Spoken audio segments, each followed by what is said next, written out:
Jillian, you've developed a top brand that has lasted over the decades. So I guess my best question for you to start off is, how are you deciding who to partner with as you grow? What brands you align with? What is your process for determining what keeps that brand alignment?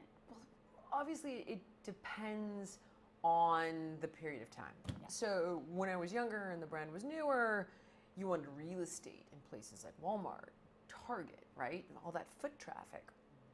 Now that I'm a more established brand and those types of industries aren't as important as they used to be. They're very important, but not in the same way. I can build an entire business DTC just as successfully with a bigger profit margin, right?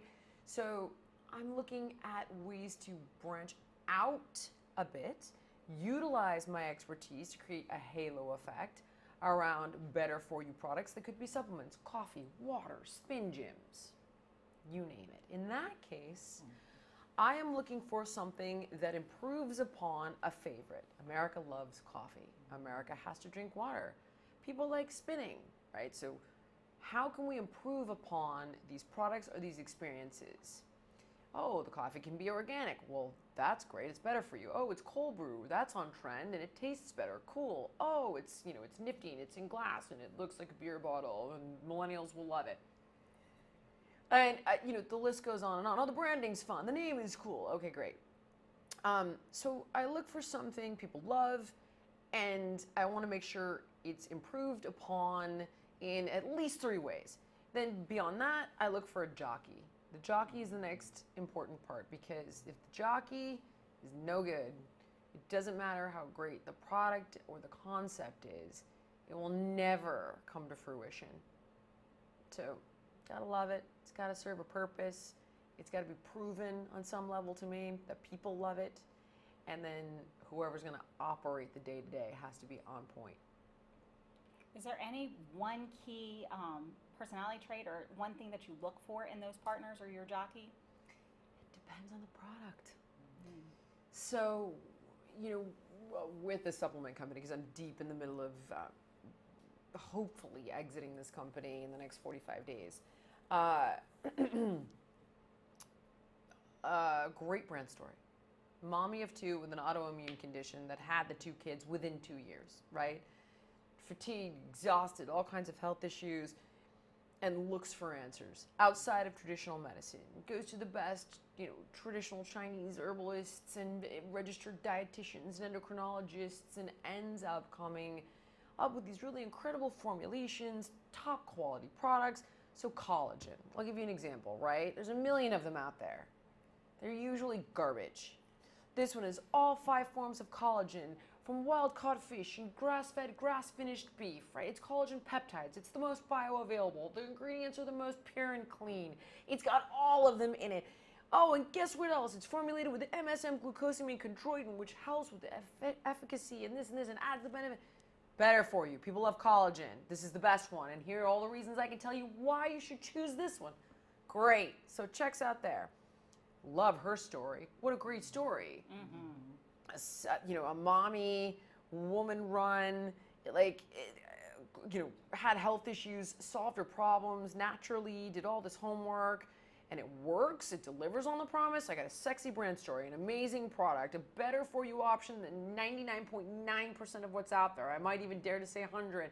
And on top of it, I got an operator, because we're like, okay, we're not going down the retail road here. It's too congested. The slotting fees are going to murder us. We're going to have storage and all this crap. No.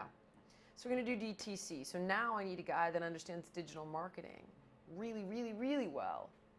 So that's what I'm looking for there. But I might not need a digital marketing guy for a spin gym. Oh, right. So it depends on the business. So speaking of which, America's favorite, and thinking about how you have been America's favorite for all there of might these be years. some that would beg At to least you're differ. my favorite. I can say that, and I'll take that. everything else That's good. says you're America's favorite. And so, over the decades, you have been number one, staying ahead. and the research has evolved. All of the things that you're even saying today, I can hear from you that you're staying on top of everything.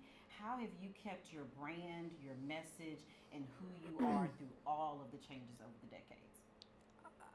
I write all of my own stuff, whether it's blogs, vlogs, workouts, books, newsletters. I handpick all of the things that I invest in. I handpick the trainers that I work with, the experts that inform me. So if I'm not an expert in something, I go get the best yogi, the best prenatal fitness expert, the best endocrinologist to write a book on hormones. I have 5 doctors write a book about pregnancy, fitness, nutrition, and wellness. 5. So I'm as bulletproof as possible, and the advice is as good as possible, but it's always coming from me, so it's consistent.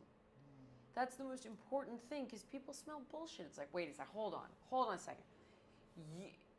You did a keto nutrition bar because you wanted to make money because it's on trend, but 5 years ago you said you didn't like keto? You're full of it. Then I see it all the time. People are like, oh, we're going to do this because it's on trend. Oh, what's coming down the pike? It's on trend. Oh, and I'm like, no, I don't do it. I don't do business with Big Food. I sell a company to Big Food, but I don't take money from them. I don't do business with Big Pharma. It's these kinds of things that people can tell, like, whether they like you or not. Okay, the messaging is consistent. She is authentic. It's really her. She's not full of shit. They don't catch you in these contradictory statements in order to capitalize on their vulnerability, right? People are not dumb. Don't treat them like they're dumb. And then deliver on the promises you make. So if I tell you 30-day shred, you better look visibly better in 30 days. I mean, you gotta do your part, right. But there's a reason it's been the top selling workout of all time.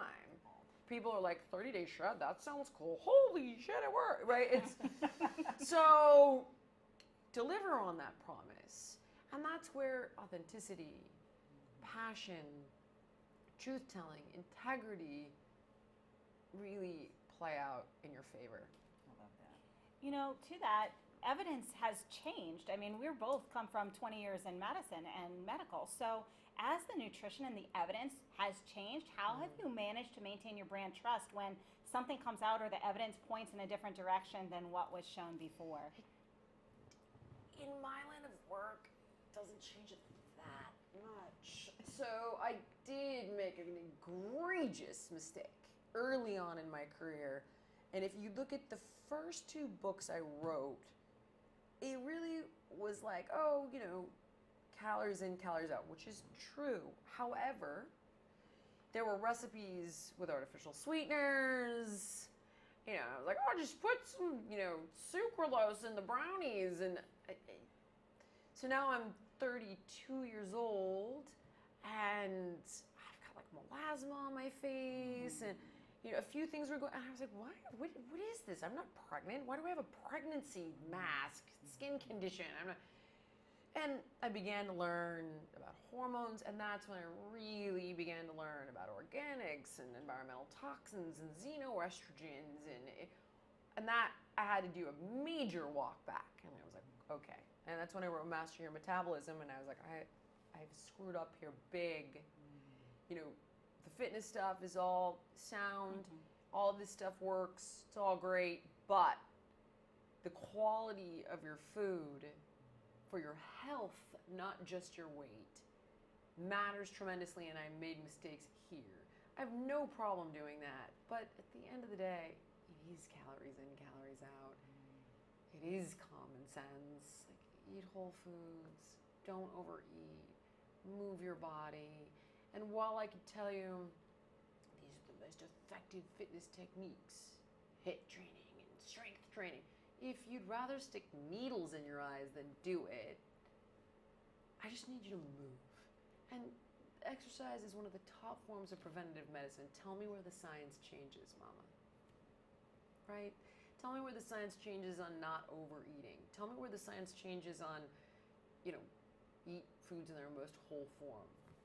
Yeah, it hasn't. I can get crazy technical with you, but if I'm getting crazy technical with you, it's on things like microbiome and, you know, oh, and these are the foods that can help fight cancer and improve mood. But that stuff is coming from the most cutting edge doctors out there. It's not coming from me. I'm working with Dr. William Lee and Dr. Uma Naidu. Like, they're working with Harvard geneticists. And it's also not in a book I'm writing. I'm interviewing them about their book and talking about it places like this. And allowing them to be the expert. And they are, right? Where I'm the expert, it's pretty simple science. Because you're the authority. Thank you so much, Jillian. No, it's my pleasure, guys. Thank you.